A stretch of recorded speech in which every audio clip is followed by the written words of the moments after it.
Aujourd'hui, les matériaux polymères, autrement dit les matières plastiques, se rencontrent partout.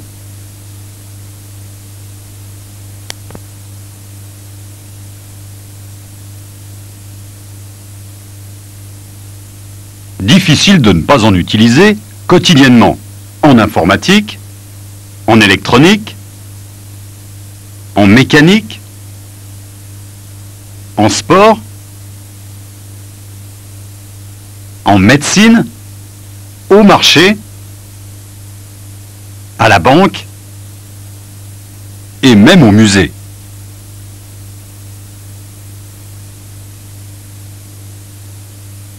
Ce formidable essor des matières plastiques date des années 1950. La plupart de ces matériaux existaient bien avant cette date. La bakélite dès 1909, le polystyrène en 1925, le PVC en 1930, etc.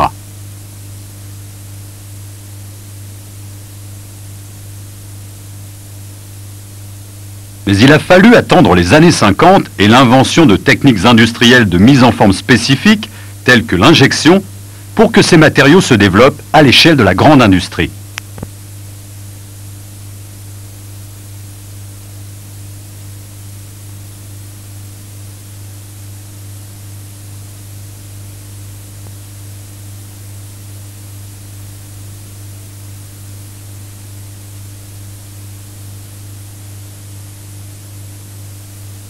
Nous ne présenterons ici que les techniques associées au thermoplastique, mélangées ou non à des renforts, minéraux ou fibres courtes.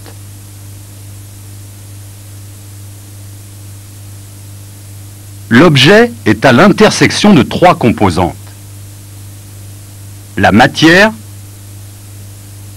la machine, l'outillage.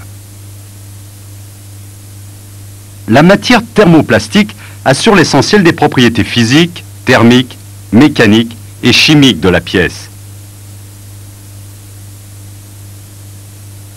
Elle se présente sous forme de granulés ou de poudre prête à l'emploi, c'est-à-dire qu'elle est formulée, préparée par une industrie chimique.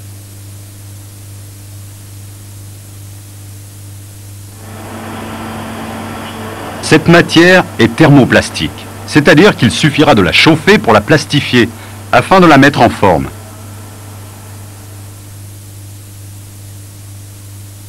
La machine conditionne les cadences et les précisions de production.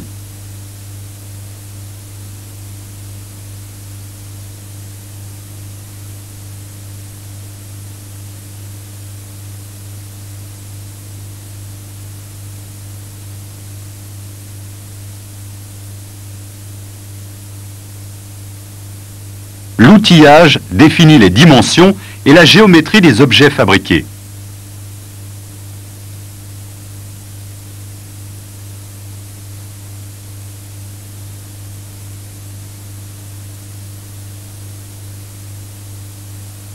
La pièce naît de la conjonction de ces trois composantes.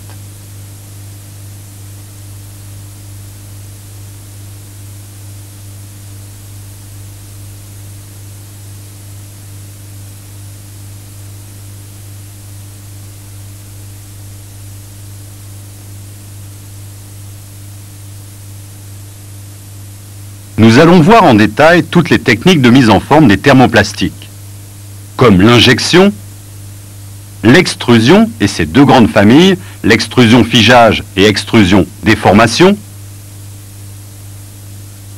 le calendrage,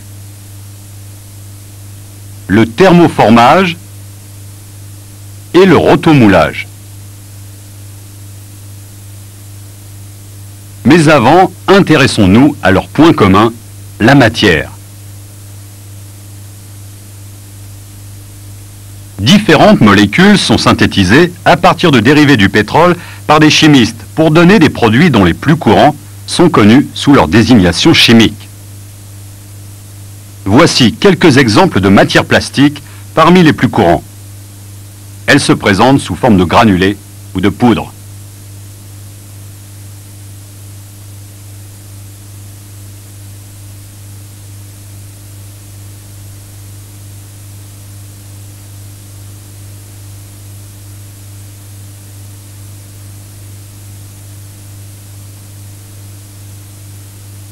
On peut les renforcer avec des produits minéraux ou fibres. Pour les fibres, on reste volontiers en dessous du millimètre de longueur. Rarement utilisées pures, elles sont toujours associées à des colorants, des stabilisants, des lubrifiants, des plastifiants.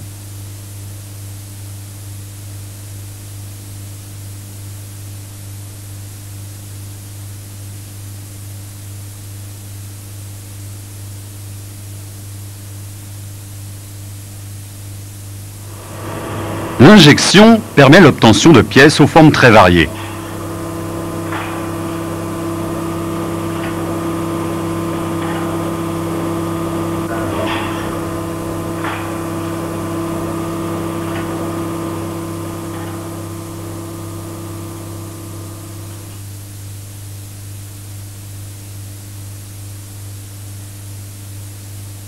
L'outillage, dans ce cas le moule, est réalisé en acier à haute résistance, 35 NCD13 par exemple. Il assure la production d'un grand nombre de pièces, de quelques dizaines de milliers à plusieurs millions.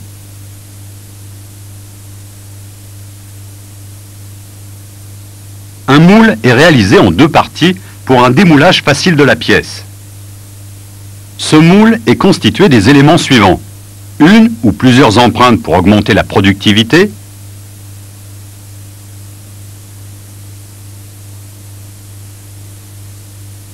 c'est l'empreinte qui donne les formes et les dimensions de l'objet.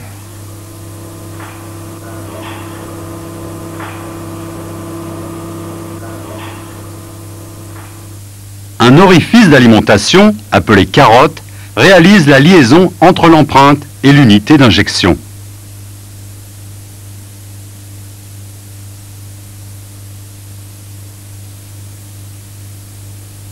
Une série de canaux d'alimentation permet au polymère fondu d'arriver dans l'empreinte.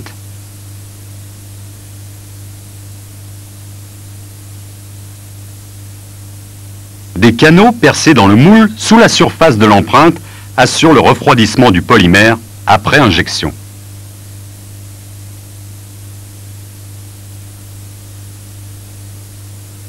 Une batterie d'éjecteurs, c'est-à-dire des tiges métalliques de 5 à 10 mm de diamètre, servent à éjecter la pièce hors de l'empreinte à l'ouverture du moule.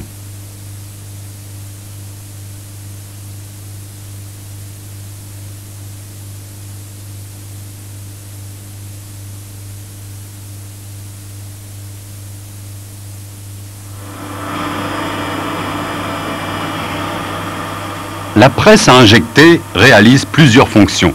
D'abord, recevoir le moule et assurer son ouverture et sa fermeture, ainsi que la fonction éjection.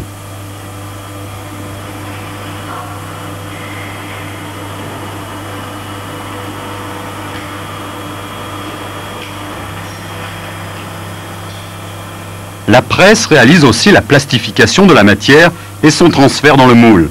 C'est l'unité plastification-injection. Nous voyons ici l'entrée du moule. Sur cette image, nous avons schématisé l'unité plastification-injection. Elle se compose des éléments suivants: un cylindre appelé fourreau, une vis sans fin qui transportera la matière de la trémie d'alimentation jusqu'à la buse d'injection.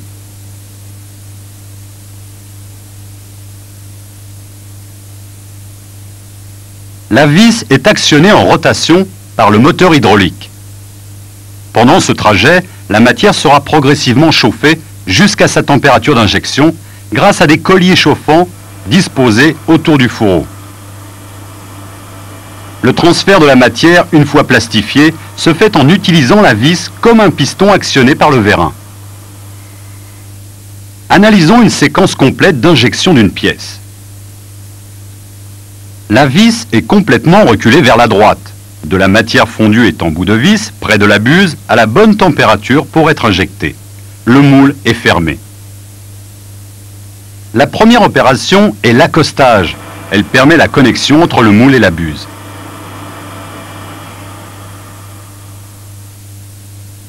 Après l'accostage, la vis sans fin est poussée par le vérin. La matière en bout de vis est transférée, on dit injectée dans l'empreinte du moule via la carotte, puis les canaux d'alimentation. Cette phase dynamique est dite phase injection-compactage. La matière commence à se refroidir dès son arrivée dans le moule. Lorsque l'empreinte est remplie, le vérin d'injection maintient la matière sous pression. C'est la phase de maintien en pression.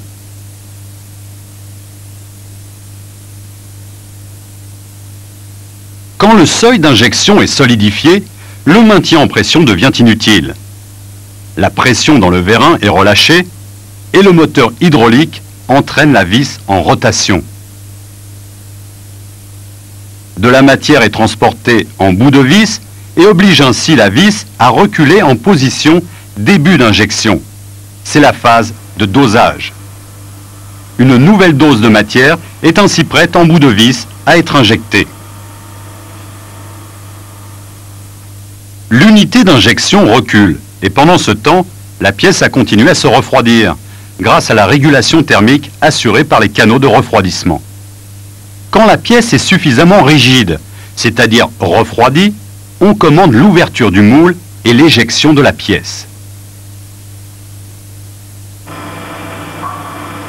Suivant le cas, la pièce est séparée de ses canaux d'alimentation manuellement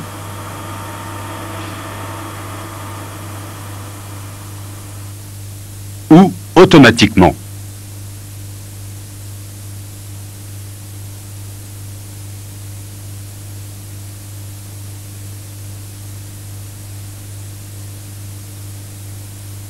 La presse est prête pour un autre cycle.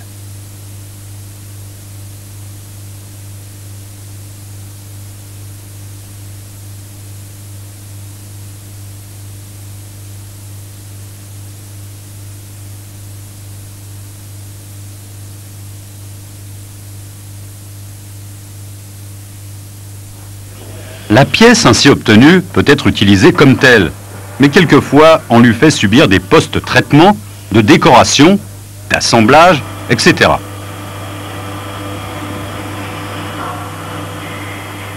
Une variante de l'injection est l'injection soufflage. Dans ce cas, la pièce obtenue par injection n'est qu'une étape intermédiaire. On parle de préforme.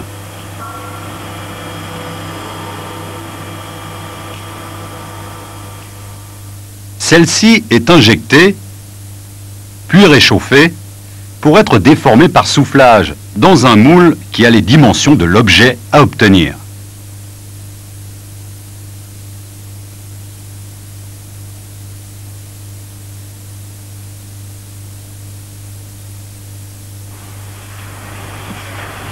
Nous voyons au premier plan les préformes arrivées par la droite. Les moules montés sur un barillet se referment sur les préformes chauffées à la température de déformation. Après soufflage, les bouteilles sont éjectées et le cycle recommence avec une nouvelle préforme.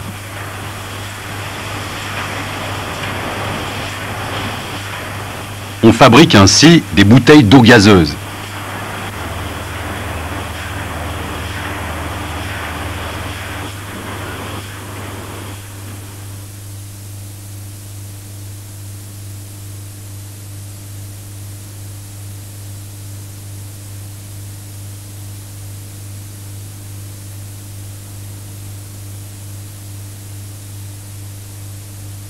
L'extrusion représente un des plus gros tonnages de pièces produites, même si celles-ci ont des formes peu variées.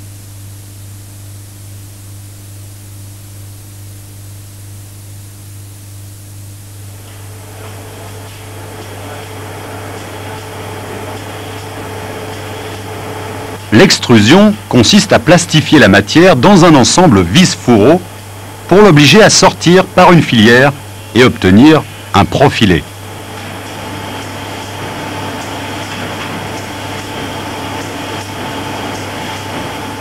C'est un procédé de production continue.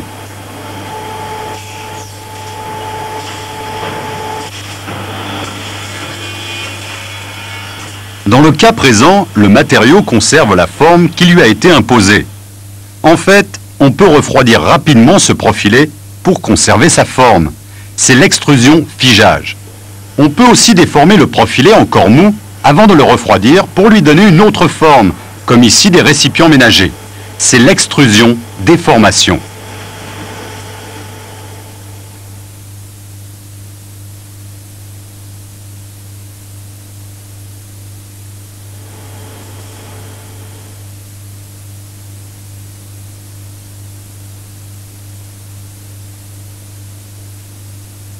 L'outillage est un ensemble complexe dont la pièce essentielle reste la filière. Très simplement, la filière assure la mise en forme, comme ici une lame de volet roulant.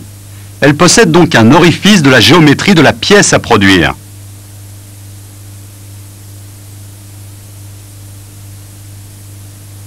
La filière est maintenue à la température de mise en œuvre par les colliers chauffants.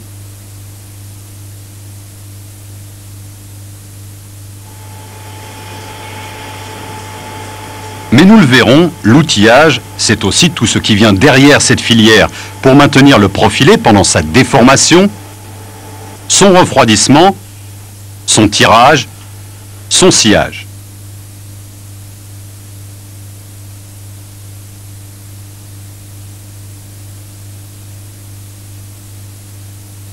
Une extrudeuse est composée, comme l'indique ce schéma, d'une trémie qui permet l'arrivée de la matière, d'une vis sans fin et d'un fourreau. La vis sans fin est actionnée en rotation continue par le moteur.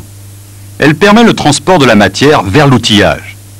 Le fourreau est chauffé par des colliers chauffants pour plastifier la matière lors de son transport par la vis. Les températures sont croissantes de la trémie vers l'outillage. Des souffleries viennent compléter la régulation thermique du fourreau.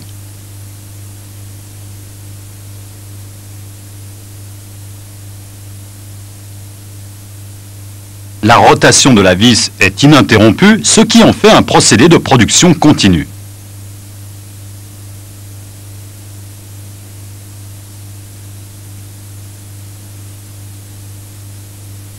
En extrusion-figeage, la matière, forcée à sortir par l'orifice de la filière, conserve la forme imposée. Pour s'assurer de bonne qualité dimensionnelle, le profilé, à la sortie de la filière, entre dans un conformateur où sa forme et ses dimensions seront maintenues pendant tout son refroidissement. C'est le cas des tuyaux ou des profilés de fenêtres.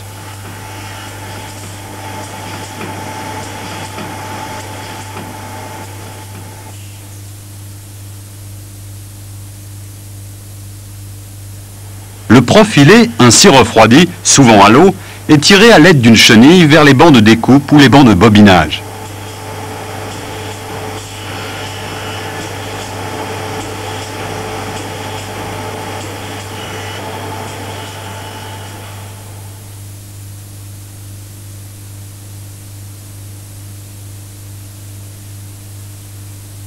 On rencontre sous le terme extrusion-déformation deux grandes techniques. L'extrusion gonflage pour la production de films pour sac. L'extrusion soufflage pour la production de récipients ou bouteilles.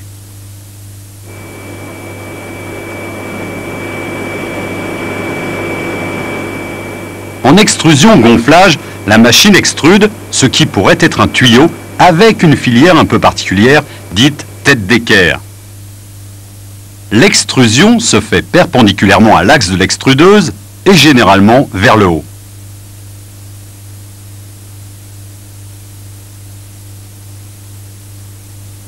Au centre de la filière, nous avons une arrivée d'air comprimé.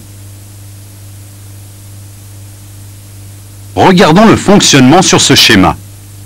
Le tube, encore déformable en sortie de filière, est gonflé par l'air sous pression.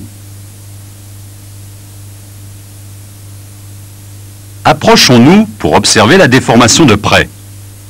On forme ainsi une bulle ou gaine. La matière s'étire et l'épaisseur initiale du tube diminue pour arriver à quelques dixièmes de millimètre. Cette bulle est refroidie par des ventilateurs, puis pliée et enroulée sur des bobines. Nous voyons ici le démarrage d'une production. La gaine avant gonflage est tirée vers le haut.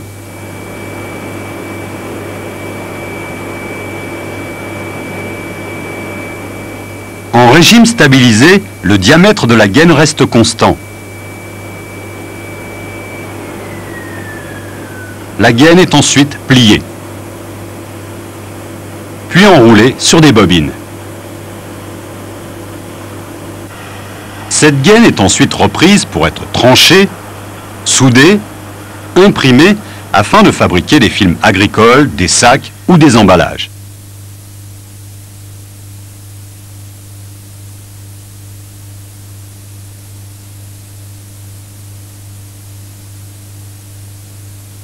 L'extrusion-soufflage permet la production de pièces telles que des bouteilles, des réservoirs et d'une façon générale des corps creux. Dans le même esprit que le conformateur, mais cette fois pour donner une autre forme que celle du profilé fabriqué, on utilise un moule en sortie de filière. Comme dans l'extrusion-gonflage, la machine extrude d'abord un tube appelé paraison à l'aide d'une tête d'équerre. Le moule a une empreinte de la forme du récipient à obtenir. Il se referme sur ce tube mou. En bas, le moule vient souder par pression le tube et en haut, la canne de soufflage se met en place. On établit la pression. La paraison se gonfle pour venir épouser les formes intérieures du moule. La pièce est refroidie, puis démoulée. Le goulot de la bouteille est réalisé par déformation entre la canne de soufflage et le moule.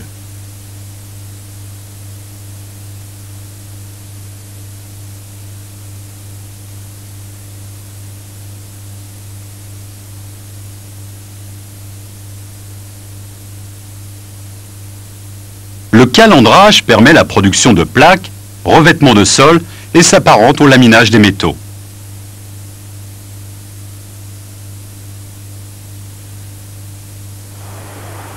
Dans ce cas, on peut dire que machine et outillage sont confondus en un ensemble de cylindres chauffants entre lesquels la matière sera laminée pour former à la fin une plaque. On utilise parfois des cylindres gravés pour imprimer un décor en surface de plaque. Des calandres sont utilisés en sortie d'extrudeuse pour fabriquer des plaques d'épaisseur rigoureuse.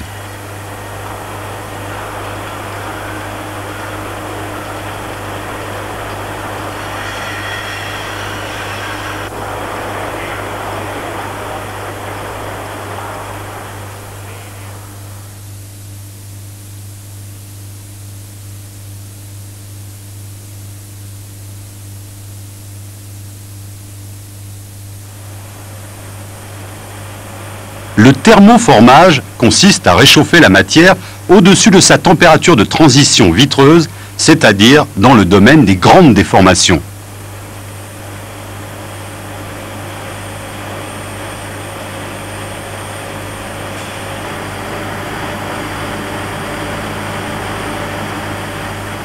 On déforme alors cette plaque souvent par simple aspiration. On la refroidit pour qu'elle conserve cette nouvelle forme.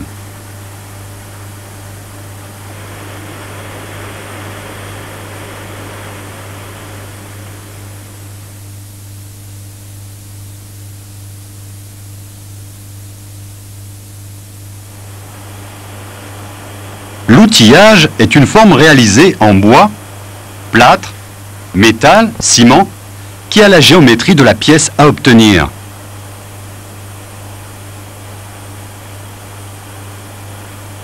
Cette forme est percée de petits trous pour permettre l'action de la pression atmosphérique au moment du moulage.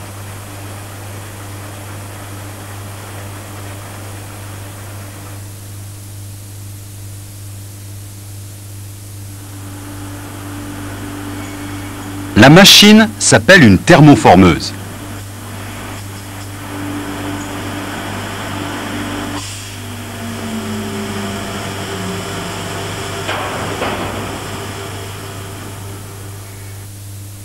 Une thermoformeuse est composée des éléments suivants. Un système de chauffage de la plaque par infrarouge, appelé plateau chauffant, un plateau porte-moule sur lequel on fixera le moule, un système d'immobilisation de la plaque thermoplastique, autrement dit serre-flanc, un système à vide, pompe et compresseur, un ensemble de ventilateurs pour le refroidissement. La séquence de thermoformage se déroule ainsi. La plaque thermoplastique est maintenue par le serre-flanc, puis chauffée par les panneaux infrarouges.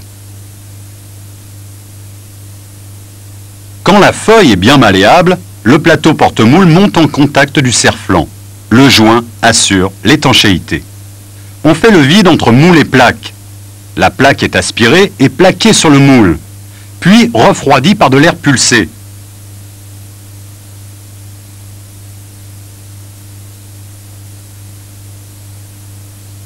Enfin, le plateau porte-moule descend et on sort la pièce.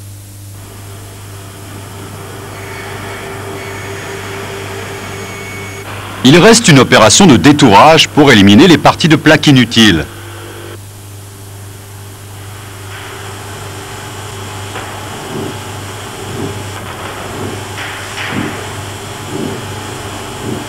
Nous voyons ici la fabrication automatisée et en grande série de barquettes alimentaires.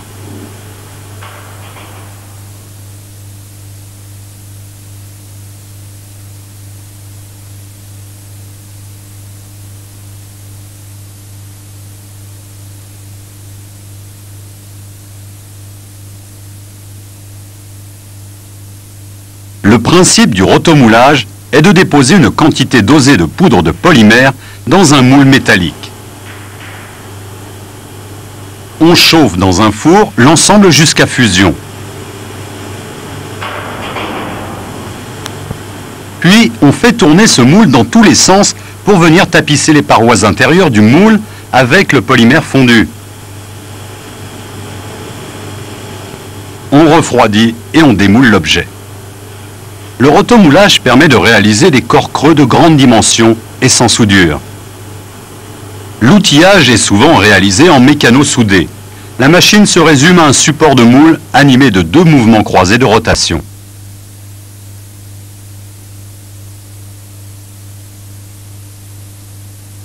Les pièces plastiques ont gagné le droit de cité dans toutes les industries ou services. Les matières plastiques sont devenues indispensables à la réalisation de bon nombre d'objets courants. Cette explosion a eu son origine dans les années 50 avec l'apparition de nouvelles techniques de mise en œuvre. Aujourd'hui, il reste un nouveau défi à relever, le recyclage et plus précisément la réutilisation des matières plastiques. Nul doute qu'une des voies les plus prometteuses reste l'optimisation et l'amélioration des techniques de mise en œuvre.